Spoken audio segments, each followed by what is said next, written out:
Dears, good morning. നമുക്കിന്ന് ഒരു ചുട്ടരച്ച ചമ്മന്തി ഉണ്ടാക്കിയാലോ? മഴയൊക്കെ അല്ലേ, മഴയത്ത് രാത്രി കഞ്ഞിയുടെ കൂടെ നല്ല ചുട്ടരച്ച ചമ്മന്തിയും പയറും പപ്പടവും ഒക്കെ ചേർത്ത് കഴിച്ചിട്ടുണ്ടെങ്കിൽ അതിൻ്റെ ഒരു ടേസ്റ്റ് പ്രത്യേക ടേസ്റ്റാണ്. അത് പറഞ്ഞറിയിക്കേണ്ട ആവശ്യമില്ലല്ലോ, എല്ലാവർക്കും അറിയാവുന്നതാണ്. അറിയാത്ത ആരെങ്കിലും ഉണ്ടെങ്കിൽ ഇതുപോലെ ഒന്ന് ചെയ്ത് നോക്കൂ. അപ്പോൾ നമുക്ക് എങ്ങനെയാണ് നമ്മുടെ ചുട്ടരച്ച ചമ്മന്തി തയ്യാറാക്കുന്നത് നോക്കാം. നമുക്ക് നമ്മുടെ ഇൻഗ്രീഡിയൻസ് നോക്കാം. ഞാനിപ്പോൾ ഒരു മുറി തേങ്ങയുടെ തേങ്ങാക്കൊത്ത് എടുത്തിട്ടുണ്ട്. അതിലേക്ക് ഒരു 4-5 ഉള്ളി എടുത്തിട്ടുണ്ട്. 4 വറ്റൽമുളക് എടുത്തിട്ടുണ്ട്. വറ്റൽമുളക് നല്ല എരിവുള്ള വറ്റൽമുളകാണ് കേട്ടോ, അതുകൊണ്ടാണ് 4 എടുത്തിട്ടുള്ളത്. നമുക്ക് തേങ്ങ ചമ്മന്തിക്ക് കളർ വേണമെന്നുണ്ടെങ്കിൽ 2 വറ്റൽമുളകും ഒരു 3 കാശ്മീരി ചില്ലിയും എടുക്കാം. എൻ്റെ കയ്യിൽ കാശ്മീരി ചില്ലി ഇല്ല കേട്ടോ, അതുകൊണ്ടാണ് ഞാൻ എരിവുള്ള വറ്റൽമുളക് തന്നെ എടുത്തിട്ടുള്ളത്. അപ്പോൾ നമുക്ക് ആദ്യം ഈ തേങ്ങ ഒരു കമ്പിയിൽ കോർത്തെടുക്കാം. ശരിക്കും നമ്മൾ ചാരത്തിൽ കനലിൽ ചുട്ടെടുക്കുകയാണ് ചെയ്യേണ്ടത്. തേങ്ങാക്കൊത്തും അതുപോലെ ഉള്ളിയും വറ്റൽമുളകും എല്ലാം ചാരത്തിൽ ചുട്ടെടുക്കുകയാണ് ചെയ്യേണ്ടത്. നമുക്കിപ്പോൾ കനലും ചാരമൊന്നും ഇല്ലാത്തത് കൊണ്ട് നമുക്ക് ഗ്യാസിൽ ചുട്ടെടുക്കാം. അപ്പോൾ ആദ്യം ഇതൊന്ന് കമ്പിയിൽ കോർത്തെടുക്കട്ടെ. ഞാൻ ഇതുപോലൊരു കമ്പിയിൽ ഒരു 4 പീസ് തേങ്ങാക്കൊത്ത് കുത്തിയെടുത്തിട്ടുണ്ട് കേട്ടോ. എന്താണെന്ന് വെച്ചാൽ അധികം കുത്തിയെടുക്കുമ്പോൾ പൊട്ടിപ്പോവും. അപ്പോൾ നന്നായിട്ട് ഉണങ്ങി തുടങ്ങിയ തേങ്ങയാണ് കേട്ടോ ഞാൻ എടുത്തിട്ടുള്ളത്. പച്ച തേങ്ങയല്ല, കുറച്ച് ഉണങ്ങി തുടങ്ങിയ തേങ്ങയാണ് ഈ ഒരു തേങ്ങ ചമ്മന്തിക്ക് നല്ലത്. ഇനി നമുക്കിതൊന്ന് തീയിൽ ഒന്ന് ചുട്ടെടുക്കാം. അപ്പോൾ ഞാൻ ഇതുപോലെ തീയിൽ 3 സൈഡിലേക്കും തിരിച്ചു കൊടുത്തിട്ട് തേങ്ങക്കൊത്ത് ചുട്ടെടുക്കാൻ പോവാണ്. ഒരുപാട് കരിഞ്ഞു പോകാത്ത രീതിയിൽ, എന്നാൽ ചെറുതായിട്ടൊന്ന് കരിഞ്ഞു വരുന്ന രീതിയിൽ ചുട്ടെടുക്കാം കേട്ടോ. ഒരുപാട് കരിഞ്ഞു പോരുത്, പക്ഷെ ചെറിയൊരു കരിയൽ വന്നാൽ നമ്മുടെ ഈ ഒരു ചമ്മന്തിക്ക് ടേസ്റ്റ് ഉണ്ടാവുള്ളൂ. അപ്പോൾ നമുക്ക് മുഴുവൻ തേങ്ങയും ഇതുപോലെ ചുട്ടെടുക്കാം. അപ്പോൾ ചുട്ട് കഴിഞ്ഞിട്ടുള്ള കളർ കാണിക്കാം കേട്ടോ. ഇനി അപ്പോൾ നമ്മുടെ തേങ്ങ ഉണ്ടോ ചെറുതായിട്ടൊക്കെ ഒന്ന് കരിഞ്ഞൊക്കെ വരുന്നത്, ഇതുപോലെയാണ് ഞാൻ ചുട്ടെടുക്കുന്നത്. ഒരുപാട് കരിയിച്ചെടുക്കുന്നില്ല. ഇനി നമുക്കിത് ബൗളിലേക്ക് മാറ്റിയിട്ട് ഇതുപോലെ മുഴുവനും ചുട്ടെടുക്കട്ടെ.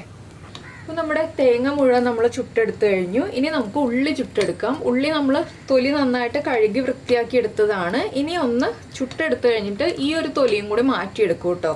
അത് കഴിഞ്ഞിട്ടാണ് ഞാൻ ചമ്മന്തി അരയ്ക്കാറുള്ളത്. അപ്പോൾ ഈ ഉള്ളിയും കൂടി ഒന്ന് ചുട്ടെടുക്കട്ടെ. ഉള്ളിയുടെ തൊലി നന്നായിട്ട് കറുത്ത് വരുന്ന രീതിയിൽ ചുട്ടെടുക്കണം. ഉള്ളിയുടെ തൊലി ഒന്ന് കറുത്ത് വരട്ടെ.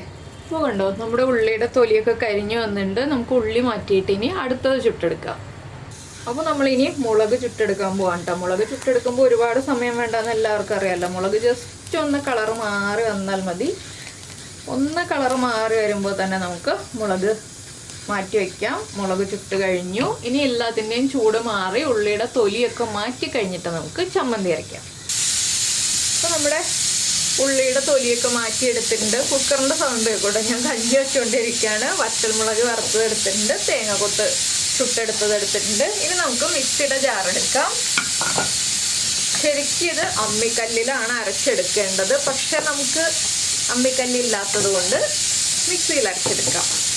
ആദ്യം നമ്മൾ ചുട്ടെടുത്ത് വെച്ചിരിക്കുന്ന തേങ്ങക്കൊത്ത് മിക്സിയുടെ ജാറിലേക്ക് ഇട്ടിട്ട് ഒന്ന് കറക്കി തേങ്ങ തിരുമ്മിയെടുത്ത പാകത്തിൽ, നമ്മൾ തേങ്ങ ചിരവിയെടുത്ത പാകത്തിലാക്കിയെടുക്കാം. കുറച്ച് ഉപ്പും കൂടി ചേർത്ത് കൊടുക്കാം. നമ്മുടെ ചമ്മന്തിക്ക് ആവശ്യമായ ഉപ്പ്.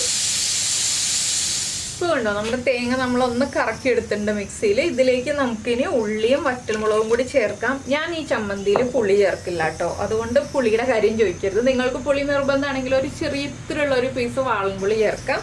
ഞാൻ പുളി ചേർക്കാതെയാണ് ഈ ചമ്മന്തി അരയ്ക്കുന്നത്. അപ്പോൾ നമുക്ക് ഒന്നുകൂടി ഒന്ന് അരച്ചെടുക്കാം ഇനി. അപ്പോൾ നമ്മുടെ ചുട്ടരച്ച ചമ്മന്തി റെഡിയാക്കി നമ്മൾ ഉരുട്ടിയെടുത്ത് വെച്ചിട്ടുണ്ട് കേട്ടോ. നന്നായിട്ട് അരഞ്ഞു കിട്ടാൻ ഇത്തിരി ബുദ്ധിമുട്ടാണ് മിക്സിയിൽ അരയ്ക്കുമ്പോൾ. കല്ലിൽ അരയ്ക്കുന്ന പോലെ, നമ്മൾ പണ്ടൊക്കെ അരയ്ക്കുന്ന പോലത്തെ രീതിയിൽ അരഞ്ഞു കിട്ടാൻ ബുദ്ധിമുട്ടാണ്. അത് കല്ലിൽ തന്നെ അരച്ചെടുക്കണം. അപ്പോൾ നിങ്ങളുടെ കയ്യിൽ അമ്മിക്കല്ലുണ്ടെങ്കിൽ അമ്മിക്കല്ലിൽ തന്നെ അരച്ചെടുക്കൂ, ഇല്ലെങ്കിൽ മിക്സിയിൽ അരയ്ക്കൂ. വെള്ളം ചേർക്കരുത് കേട്ടോ, വെള്ളം ചേർക്കാതെ നന്നായിട്ട് അരച്ചെടുക്കുക. അപ്പോൾ എന്തായാലും എല്ലാവരും ഈ ഒരു മഴക്കാലത്ത് ഇങ്ങനെ ചുട്ടരച്ച ചമ്മന്തിയൊക്കെ കൂട്ടി കഞ്ഞിയൊക്കെ കുടിച്ചിട്ട് നിങ്ങളുടെ അഭിപ്രായം നമ്മുടെ വീഡിയോയുടെ താഴെ ഒന്ന് കമൻറ്റ് ചെയ്യണേ. അപ്പോൾ നമുക്ക് നമ്മുടെ അടുത്തൊരു വീഡിയോയുമായിട്ട് അടുത്ത ദിവസം വീണ്ടും കാണാം.